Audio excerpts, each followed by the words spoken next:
Hey everybody, today I am going to be reviewing Hurry Up Tomorrow. This was directed by Trey Edward Schultz. Abel Tesfaye, also known as The Weeknd in popular music culture, decided he wanted to star in and produce this. It's kind of a companion piece, a companion film to accompany his most recent album, also titled Hurry Up Tomorrow. I'm just going to say right off the bat, obviously I know who The Weeknd is. It's kind of hard to avoid that. He's a mega successful singer and songwriter, but I couldn't name one song. I couldn't sing any of them. So obviously I haven't heard the album Hurry Up Tomorrow. I went into this movie fairly blind. So I'm just letting you know I'm approaching it from that perspective. Because this is a film that I'm sure is going to be more emotionally resonant for fans who are immersed in the music and the persona and the new album where it speaks to them compared to somebody like me who is a complete layman. But what intrigued me to the project and why I saw it ultimately was for Trey Edward Schultz. I have been following his career peripherally ever since the beginning of it. He made a short film called Krisha, and that turned into a feature film, and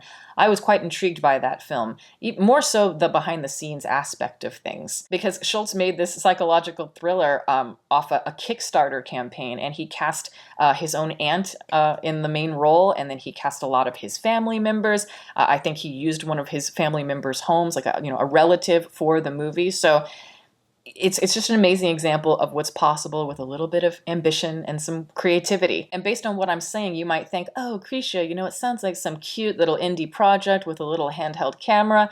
No, not at all. It is quite cinematic, and it is heavily reliant on like the flow of editing techniques, strong cinematography, and scoring to create this rhythm, an abstract experience. You're watching somebody experience kind of a drug-induced spiral. I bring all of this up because I think it ties in quite beautifully to Hurry Up Tomorrow. For me, Krisha was always his most heartfelt piece, obviously his most personal piece. It's a little bit heavy on the technical aspects and a little bit thin when it comes to maybe the psychological, interpersonal aspects of that movie. But I always wanted him to return to that kind of thing, that kind of formula where you have a singular character, going on this personal odyssey. Maybe it takes place over a day or two. But now Schultz has the clout. He has the experience in Hollywood. He is walking the walk. So it's like now I think he can revisit that formula with a little bit more comfort, but also he has, an actual budget and some ambition, more ambition here. He doesn't have to rely on Kickstarter campaigns or family. Hurry Up Tomorrow, like I said, it is a collaborative project between Schultz and Tesfaye, where we have the album, we have the movie, crossover promotion, but clearly Tesfaye has taste and he has kind of a vision, and he's clearly a movie fan, because this movie does not come off to me as some soulless cash grab or some afterthought of promotional material. Here we have The Weeknd, and he is playing like basically a fictionalized version of himself. So obviously he's this massive pop artist, but he's in a dark point of his life. He's struggling with drugs, and he's lost a woman that he loved very deeply, struggling with sleep paralysis, and he's starting to lose his voice, which is his livelihood, due to exhaustion. So I'd say a lot of this stuff is similar in setup to Krisha, even if there are more layers here, and it's a little more ambitious, as I said. But this is one of those movies I think you're either gonna dig it or you're going to resist it. Like I said before, obviously, if you're a fan of The Weeknd, you're gonna find more to admire, I think. If you are the type to enjoy more like Lynchian art house abstract type movies that are more laced in metaphor and visual imagery, then you're probably going to dig this as well. Me personally, I kind of dug the experience. Now, is this movie rough around the edges? Yes, absolutely. And I think it suffers from a similar lack of complexity and maybe, narrative binding like Krisha did. But I do think there is an attempt here from both Tesfaye and Schultz to find some soul, find some honesty within the delirium. And at times, I found it mesmerizing. Like I said, I think Schultz's issue is his technical instincts are so sound and his film knowledge is so rich that I think that awareness guides him as a filmmaker more than he guides the references themselves. As well incorporated as everything can be, I do think he's often hiding behind the metaphors and the ambiguity in the storytelling. And a lot of that can become overwrought. It's like we're losing that connective tissue that could have really made this movie devastatingly powerful. Clearly, Schultz is a big fan of Terrence Malick, and that makes sense because he did intern on the film Tree of Life, which apparently is a favorite film of his, and there are some references to Tree of Life, particularly musically. But there are a million obvious cinephile references in this movie, from Bergman's Persona to Takeshi Miike's The Audition, which was one that I wasn't expecting. There's a big Raging Bull reference at the beginning of this movie where you have Barry Keoghan, he's trying to pump up our main character and get him to perform for the crowd. So yes, this movie is definitely taking a page out of the postmodern playbook, where you have all these classic film images kind of sifted, filtered through the funhouse. And all of these references are quite on the nose. And I do think that can work. I've said it can work, like in The Substance, as an example. I was a big fan of how they found that stride. But like I said, this film just lacks the stickiness and cohesion, particularly when it comes to those interpersonal relationships,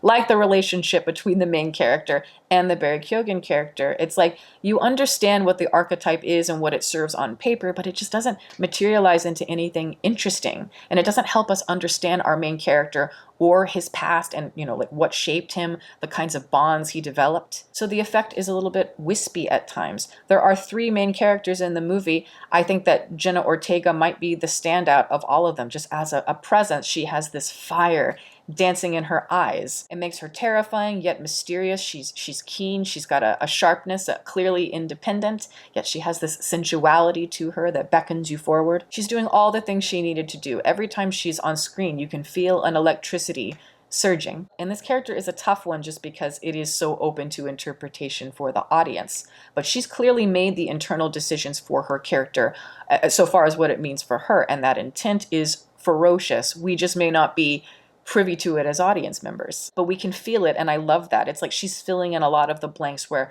the writing leaves something to be desired. Is she real, or is she a dream symbol? It's got that kind of split personality metaphor, the idea of like merging the internal and the external aspects of the self. Obviously, she exists in the movie as an obstacle, but ultimately she has to be the vessel to set our hero free. But a lot of who she is and what she is to me is not developed enough as a concept to sink its teeth into me and really gain that emotion. Especially when you think about all the different bullet points she is touching on in the climax of the movie when she's giving this big monologue. She's talking about the idea of vanity as a creative person, the idea of the music industry and how what art means when it becomes commercialized. Sometimes fictionalizing your own pain means not facing the self, and it means allowing those demons to grow bigger, quite literally in this instance. You have the price of fame, the meta angles of all of it. It's like we are flirting with so much that she's laying out for us, and yet it's all too clean and presentable and barely explored. I would have loved all of this stuff that she's talking about in this monologue to have worked its way more within the narrative, to give the whole movie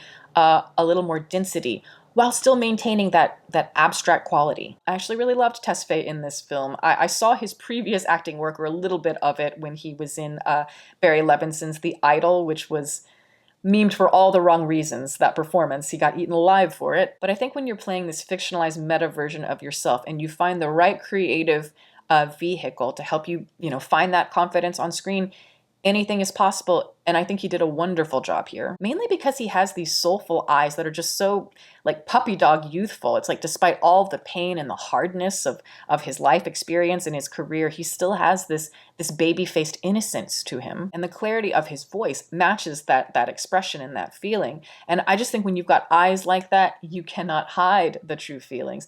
And that's important for the character because he's often lying to himself, lying to other people, manipulating. But I don't know, I think Schultz just found that shorthand with him and allowed him to relax. And those eyes, they're beautiful here. Even though there is this kind of ethereal fluidity to things, what I love about Schultz is that he has an edge there that's spiking all of that. There's like a bluntness, even within all that control that he has. And he is very controlled. There's just this sense of messiness, and I just want him to go more messy. He breathes a lot of dimension into these images and these sensory elements, obviously. It's just that they don't harmonize for me as a full movie and as a story. And it's like, whether it's accompanying the album or not, I think it's important for a movie to stand alone as its own thing. Not something half-baked that is meant more for fans to collect little Easter eggs that none of us would understand. That's just my opinion, but it keeps me from loving this movie. My feelings remain in the I'm intrigued category. I struggle with the ending a lot, but that said, we are left with this breathtaking moment from Abel Tesfaye as the main character where he sings this raw and beautiful song that is completely uncut. It's a close-up, so he can't hide, and it seems like it is fully from the soul. It seems completely honest, and Schultz understands how important it is to linger on that moment once it reveals itself. But if only the foundation were stronger, because if it were, I promise you, I would probably have been bawling during that scene. So I'm kind of all over the place with this one. I think a lot of people know my tastes who watch this channel, and they know I dig these movies, whether they work or not. I'm still going to see them. And there's a lot to admire here as well.